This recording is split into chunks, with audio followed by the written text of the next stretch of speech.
خانے میں رکھا گیا، جہاں رات کو سننا پڑتی تھی، جن کو دھوپ آتی تھی، نانا ہم نے یہ بھی برداشت کیا، سنیں گے آپ؟ اے میرے نانا، اتنا پانی کم اور کھانا آتا تھا کہ بچوں میں تقسیم ہو جاتا تھا، محسوس کیا آپ نے؟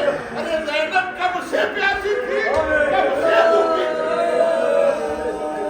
ہمارے چوتھے امام نے سوال کر دیا، کیونکہ اللہ ہم نے کبھی آپ کو بیٹھ کر کے نماز پڑھتے ہوئے نہیں دیکھا، ایک مرتبہ ارشاد فرمایا میرے آپ سیدنا سرکار، اتنا کم کھانا آتا ہے، اتنا کم پانی آتا ہے جو بچوں میں تقسیم ہو جاتا ہے۔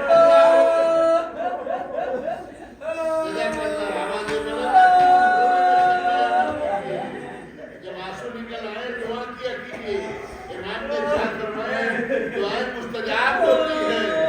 اللہ اکبر، اپنے لیے، اپنی ترقی کے لیے، دوست احباب کے لیے، چاہنے والوں کے لیے، اولادوں کے لیے دعا کیا کیجیے، اس سے بڑی کوئی عبادت جناب والا نہیں ہے۔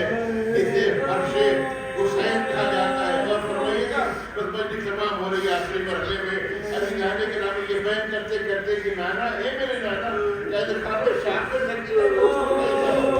کربلا میں حسین کو چھوڑا ہی جانا، آپ کی ہم شکلوں کو کربلا میں چھوڑا ہی جانا، عباس کو کربلا میں چھوڑا ہی جانا۔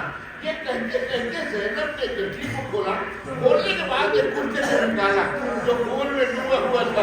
اے میرے نانا حسین کو نہیں لے کے آئی، لیکن حسین کا خون میں ڈوبا ہوا کرتا لے کے آئی۔ یہ کہہ کے قبر مطہر کے اوپر ڈال دیا، جیسے قبر مطہر کے اوپر ڈالا قبر کے اندر لرزہ پیدا ہو گیا۔ اے میری نواسی اٹھا لے، ارے نانا آپ سے کرتا نہیں دیکھا گیا، میرا بھیا میری نگاہ میں ہو رہا تھا، میرا بھیا پانی مانگ رہا تھا۔ اے میرے نانا میرے بھائی کو کسی نے پانی نہیں دیا۔ اللہ اکبر، روایت کے جملے ہیں، سن لیجیے، جب بھی یاد آ جائے حقیق کو دعاؤں میں یاد رکھیے گا۔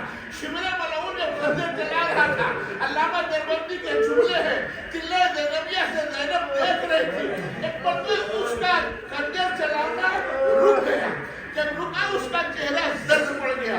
امام نے اپنے ہلکے سے سر کو اٹھایا، اٹھانے کے بعد آنکھوں کو کھولا، کھولنے کے بعد کہا کیا بات ہے کہ چہرے کے اوپر زردی کیوں ہے، تیرا ہاتھ تھرتھرا کیوں رہا ہے؟ ارے کہتا ہے کہ حسین نہ جانے کیا بات ہے، میرا خنجر پتھر کے اوپر بھی چلتا تھا تو پتھر بھی ٹکڑوں میں بدل جاتا تھا، لیکن میں خنجر چلانا چاہتا ہوں آپ کے گردن کے اوپر، لیکن خنجر نہیں چل رہا ہے۔ عزیزان گرامی، امام نے ارشاد فرمایا کیوں؟ اب تو میرا کوئی نہیں ہے۔